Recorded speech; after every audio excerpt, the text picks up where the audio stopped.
us on, never gonna do the same for you. What's up, guys? It's Donna here. And Hollie. And you're listening to Teaser Talk. Switch, turn us on, never gonna do the same. You hit the on switch, turn us on, never gonna do the same for you. With these power lines. What's up, everyone? Happy Teaser Talk Tuesday. It's Hollie here, and I'm so excited about our guest today. I'm here with Pozition. What's going on? Welcome to the podcast. Oh, good. How you feeling? Feeling great. Fantastic. The sun's finally starting to shine here in Texas, so felt like it was Seattle there for a moment. It was always raining for like the past 2 weeks. It's been pretty depressing. Yeah. I mean, you know, Texas weather sometimes gets a little bipolar, but I love Texas, so it's all good.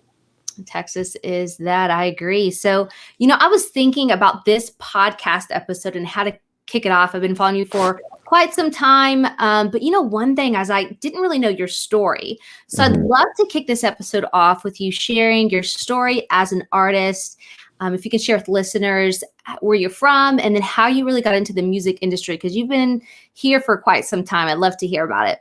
Yeah. Well, I grew up in Los Angeles, California, Watts District.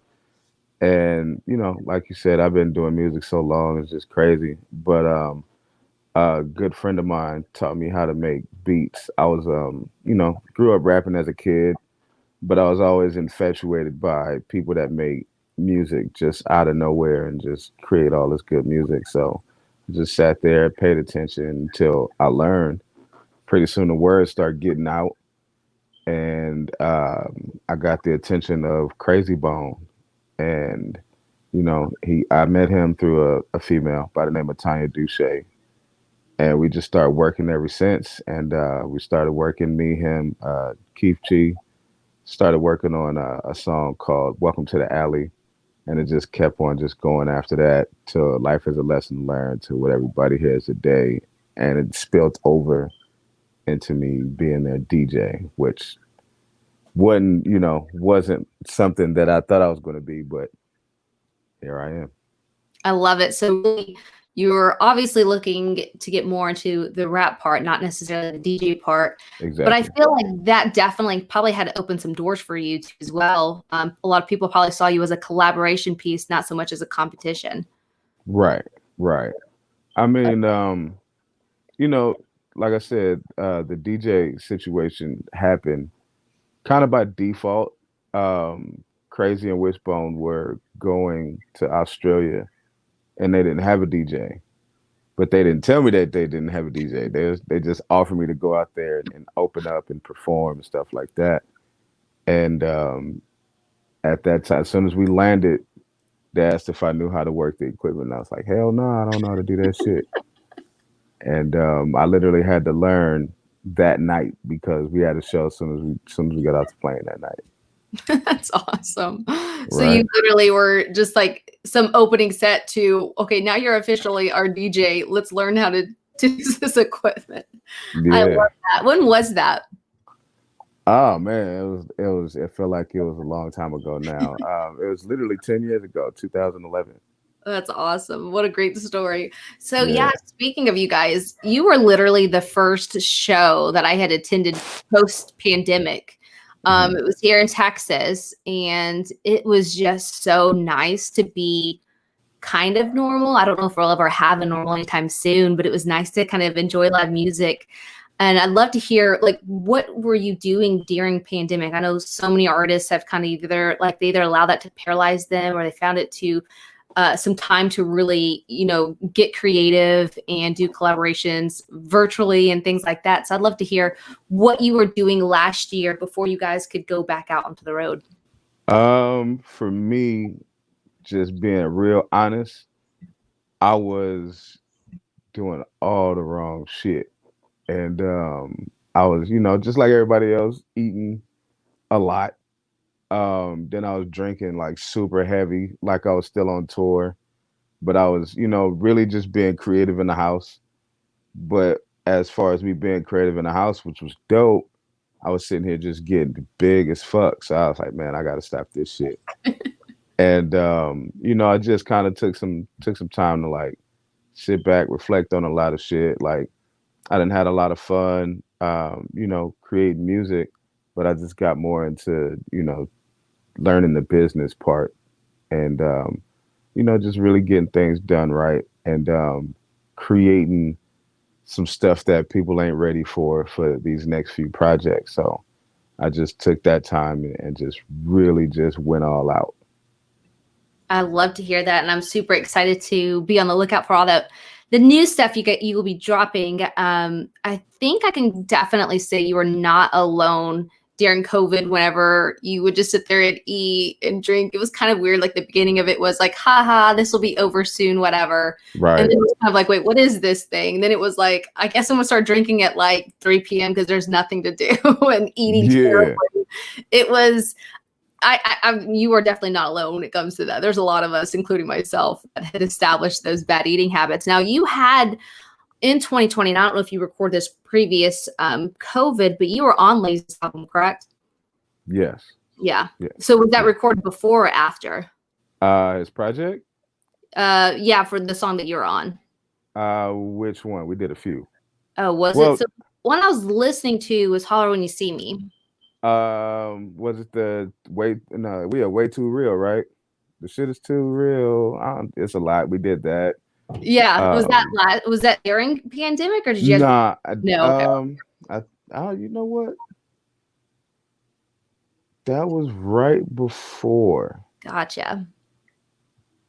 I think that was right. Yeah, we just work so much. I don't know. I'm gonna be honest with you. We work a lot. Like every time we get in the studio, it's just, we don't think about time. We don't think about days, especially when you get in with somebody like Krayzie Bone. He just really puts the fun in music. And then you just kind of let everything else just out the window. And, he just makes you real comfortable and relaxing to be yourself. So I love it. Yeah. Well, so you, obviously outside of the whole bad habits, but it sounded like business continued as usual as far as collaboration and staying connected and then also honing in your craft. You just dropped also, you and Krayzie had dropped a song called Break Up a Bag. Can we talk about that one a little bit? Yeah. Krazy's another one. Krayzie is fun, but he's really more technical in the studio. So he's one that I learned from how to get technical and just make big music. I've already made big songs in my eyes, with the way I do things, but he takes it to another level. So we was in the studio and I just heard the beat that was produced by the homie Eugene on the sound. And I'm like, man, let me hear something. Let me just go in the booth. So I just did the hook. I'm like, all right. And they was fucking with it. And then Krayzie was like, man, put a verse on there. I was like, all right. So he ended up putting his verse in there a little later. I just kind of freestyled my verse, which I kind of do anyway. Yeah. And yeah, man, it came out pretty dope. Then he was like, yeah, man, we're gonna shoot a video to it. And I love the video, but I don't like the video because now I'm looking at myself super big. I'm like, damn, I don't even look like that no more. That's awesome. It's interesting. So you freestyle more than anything. Has that always been your style? No. Just like everybody else, you start off writing. Yeah. But then, as time goes and you just kind of start feeling it out. So yeah, now it's like, as soon as I hear the beat, it's like, all right, let me just, think for a minute, just vibe to the beat, mumble a few words until something comes out. That's awesome. I love it. And one word I hear a lot just in our conversation, or it keeps popping up, is going to be collaboration. So you've collaborated with some amazing artists, just a few that we've just talked about. Yeah. What advice would you give to those who are looking to do the same thing and build that connection in the music industry? Honestly, the music is bigger than your ego.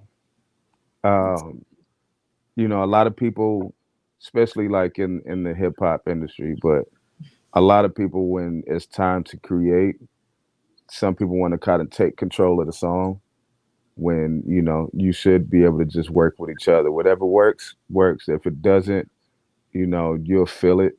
So you got to learn how to work with each other. And perfect example, right? I just seen an interview with Pharrell from the Neptunes, which I'm a huge fan of. I got to work with that dude one day. And he was like, man, there used to be people that used to just work by themselves, but now it's like so many people working on one song just to get that song done and done right.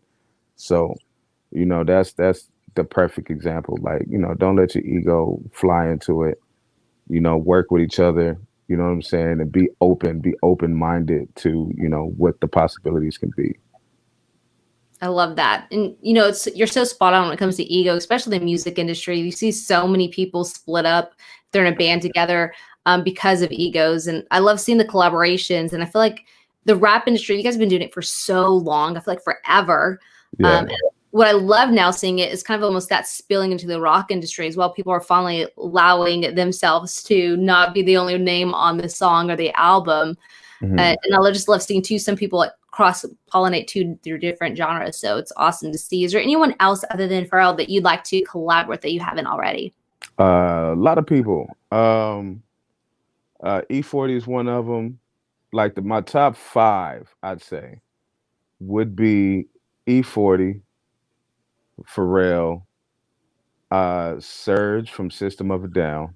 Oh, that'd be a good one. I've collaborated already with the homie DJ Starscream from Slipknot. Yeah. That's awesome. Yeah, and we're actually working on some new shit for next year. Like I'm actually working on a kind of like a hip hop rock EP, which is dope. That's so good. Is this what the music you're talking about that's like not ready for, like people are not ready for this to be dropped? That's one of them. But yeah, like people that know me in the camp, they already know I did a rock and roll album already, but I just never released it. So now it's like, okay, now it's time for me to just put some shit out there. Yeah. Sounds like you were ahead of the game back then. That probably would have been like, wait, what? I don't know if they would have been ready for it. No, like, you see this dude with like 2 ponytails and t-shirt and jeans, and all of a sudden you see this dude singing and screaming out the top of his lungs and shit. It's just crazy. That's awesome. I definitely can't wait to hear that.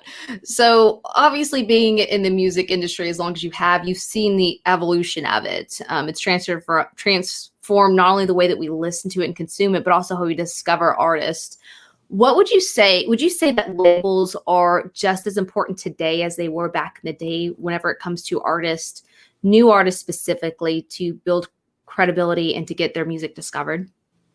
I think it depends on how you look at it. A lot of people are starting to say labels are obsolete, for the simple fact that, because of social media and all these platforms now, you kind of can just cut the middleman out and stuff like that. And you can pretty much pay your own money to promote yourself and stuff like that. But these traditional labels, they have so many relationships with other countries and other big labels and stuff like that to where it's just super easy. You know what I'm saying? So it's really what you want to go for. Like if you want to be famous and, get people to spend money, that's cool. But at the same time, you have to be prepared to pay double that money back. Yep. You know what I'm saying? Because they have to recoup the money that they spent, and you'll never honestly know how much, you took in or they're taking from you. Versus, you live in that independent grind and, thugging it out and, sometimes making a couple dollars, sometimes making nothing. And then, having those times where you just, you're not stopping work and you're just touring every day. So, it's really on, to me, how you feel and what you get out of it. That makes a lot of sense. And I just feel too, social media has opened up a lot of doors to being discovered and a lot of ways to connect and collaborate with people. But I think too, there's just so much noise out there that if you had the right person or the right label representing you, they could collapse time and show you exactly a roadmap, especially if you don't know how to do that in business. Yeah. Yeah. I mean, like I said, man, it's a lot, and it is a lot of noise, and a lot of times that noise gets annoying. um and it's crazy. As loud as I like music, I don't like noise. So I definitely understand what you're saying. But you know, there's it's people that's going to be able to make things right, and you know, a lot of people just got to learn from their mistakes. Like there's been music ever since we was kids, man. Like, you know, there's a million one hit wonders. There's a million, how the fuck did that even make it on the radio? And you know, the only thing is now that, like I said, we have technology to where everything is just easily consumed, like you said earlier, to where you just hear a lot more bullshit. So, you know, 100%. yeah, so Especially like people editing the sound of their voice. There's a lot of technology that they sound awesome. I've seen a couple, like they sound awesome, and then you go to a live show and you're like, this is a lot different. yeah, like is this even the same person? So, you know, I definitely get it. Um, and like I said, they're gonna have to end up learning their craft one way or the other, because like you said, when they get to doing live shows, it's like people gonna figure that part out. Mm-hmm. They're gonna see it and be like, no, I don't like this. So, you Yeah. know, and then you have to understand there's some people that's just in it for attention. There's some people that's just in it for money, and they don't really take the craft serious. You know, there's people that don't even get paid and they take their craft real serious. Like, you know what I'm saying? And some people, they figure, oh, well, I can do this, and, you know, press a few buttons here and make themselves sound like that. Yep. And yeah, it's just not the case. Not how it goes. Yeah, I No. love that. That's awesome advice. And it's interesting too, because you kind of see this trend of it's acceptable now just to drop singles versus an album to support it. What's your thoughts on like just dropping singles versus albums? I like both. You know Yeah. what I'm saying? I feel like and I should be dropping more singles as well, but I feel like singles just kind of just keeps you floating out there, because you know, we're in the industry now. It's like here today, gone today, not even tomorrow.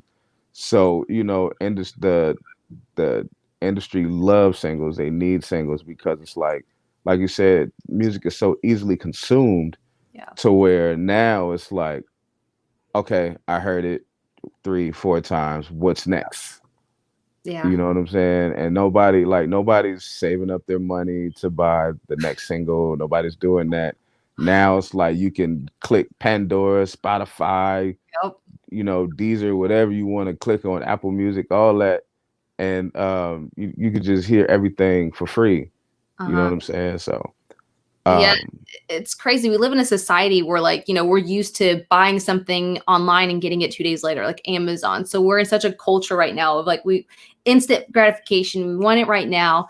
And you're absolutely right. Because me personally, as a music fan, I look forward to Friday because there's a playlist that's, you know, new release radar, where I can go there and listen to the fresh new music versus like taking the time of listening to songs I just downloaded the last week. So you're spot on when it comes to that. Yeah. Relevant. Yeah, I mean, and that's all it is. You know, it's just people have a mind of a freaking goldfish. So, you know, it's like, all right, what was that like you can't like, unless it's something that you really grew up on now, you can't even name a song that you probably remember like that, you know what I'm saying, in the last 5 years, unless it's like a Drake, J. Cole, or some shit like that. You know, everything is so microwavable now. Well, too, like there was something like, and I just remember going back as a kid, like we would save, like me and my sisters, we would save our money together and then go like once a month to like the music store and buy CDs or buy cassettes. So like that was back then. I feel like there's more personal, like you had more like more of a relationship with that music, that band, because you saved up your hard-earned money in whatever way you got it. And that's how you can, versus now, like you said, you just open an app, hit a button, and then you listen to it. Like there's no skin in the game other than maybe a subscription that you have a monthly. Yeah. I mean, And even with like live concerts now. Hmm. Every once in a while you'll get like certain artists that you like, oh, I'm gonna go check them out or whatever. But now it's like you could just catch all the people that you listen to in one festival and just call it a day. Yeah. You know what I'm saying? Like I said, there's very few artists to where it's like, yeah, they come into town, we finna check them out. Now 100%. it's now it's like you get all these festivals, especially out here on the West Coast, where Hmm. you're gonna end up seeing like 50 artists in one day. Yeah. Well, but there is something cool about discovering somebody, watching them live versus like I just like I said, again, more of emotional connection because you're there in person. You get to have that moment together at watching someone on stage versus just sitting and play. And it's Yeah. interesting, just from that consumption of music, we've had people on the podcast, artists on the podcast before that either absolutely hate the way that music's involved, and some people love it because of the opportunity. Either way, I think the key to it is adaptation. And I'd love to hear what your thoughts are on how artists can stay, love it or hate it, it's going to change. What are some ways that artists, as far as advice goes, how can they adapt to changes in the music industry like that? I mean, honestly, change is inevitable, Mm-hmm. period. And, change is just getting faster and faster. Like, not even by the year, like every 6 months, something is changing. Yeah. So you have to be willing yourself to, accept, adapting to everything. And if you don't, you're just, gonna be fucked up out here. So You won't last. yeah. Like it's just, man, like every 5 minutes is just some new program coming out. It's super easy for people to make music. It's super easy to, you literally make music just out the figment of your imagination. Mm-hmm. You know what I'm saying? So it's nothing for somebody to come up with their own genre, Yeah. period. And somebody might not get it, somebody might get it. And long as you stand true to yourself and true to your craft, people might not even know what your craft is. People might not even know what it is you're doing. But as long as you stay true to yourself, you don't have nothing to worry about. Absolutely. I think, they say the most expensive thing you can have in business or in your craft is a closed mind. So I think the moment you close your mind and not able to adapt is the moment you kind of cease to exist. Yeah. Whenever changes happen. I just seen a post from a legendary manager by the name of Steve Lobel, and he said the most expensive thing you can do is pay attention to the wrong person. Yep. That's so true. Absolutely. Especially now, like we said, there's a bunch of noise out there. There's a bunch of gurus and, whatever the case may be. But Facts. so easy to paint yourself one thing, but then in reality be completely different. So, speaking about like music festivals and all this stuff that's going on, what's your plans for the rest of 2021? Do you have any tours going on that you can kind of talk about? Off and on, we're doing shows. We just did that show in San Antonio and Fort Worth. I know me and Krayzie got a show in Denver coming up. Then there's a few other shows with the group. My plans as a solo artist, late June, to release my album Changing Faces, which is a pretty dope ass album. But then September, I'm pushing for September to release another album called Tapes and False Gates, and that's gonna have everybody turning like, where the fuck this come from? So Can't wait for that. yeah. I've been working with a Latino rapper from San Diego by the name of Mr. Shadow. So we knocked out a banger. We loved it. So we're trying to knock out like a quick EP. And there's no timeline on that, but hopefully that comes out like this year. But definitely Changing Faces is a go. Tapes and False Gates, a go. Break Up a Bag, Leaves a Legend, already a go. So Yep. I just released a single. Well, the homie released it. The homie Blaze. He produced a few of Busy Bones albums. And we ended up putting out a single like a couple months back called Way Too Much. So that was dope, real deep. I produced a track, actual EP on this dude General, and that was pretty dope. I'm just working. That's it. Yeah, sounds like it. Yeah. 2022, beginning of that, I'm really trying to put out the rock and roll hip hop album, which is already starting out dope. Yeah. Just I'm just working, and I put it to you like this: don't expect just hip hop. I love it. I love it. That's so awesome. And for those who are listening in and can't see the actual video, make sure you guys go follow Pozition, and it's across all platforms. He makes it easy for you. It's at Pozition. So all the socials, check it out. YouTube. You definitely do not want to miss out on any of these new drops. I personally am going to stay glued. Can't wait to see these announcements. Before we get off of here, is there anything else you'd like to share with listeners? Thank everybody for rocking with me. Thank everybody for staying tuned in with me. I did take a little break for a while, but I just had to do my little 1-2, get this music shit right and get myself right. Now I'm just ready to have fun. I lost like 75 pounds. So I'm like, yeah, so now it's like I'm ready to turn up again. Not eat like that though. But yeah, I'm just ready to get out there and just get back to having fun, be the old fun me. Yeah. And just put out music that people can be able to rock to for a long time. I love it. Thank you so much for being on with us today, Pozition. And you guys all listening in, make sure you guys go check out his music. If you haven't already, you in for a treat. And until next time, you guys, keep rocking. Thank you. Thank you for having me on. We hope you enjoyed this episode of Teaser Talk. We look forward to seeing you next Teaser Talk Tuesday. Be sure to subscribe so you don't miss it. Make sure to follow us on Instagram and Facebook at Teaser Talk. This way, we can keep up with you guys until the next episode.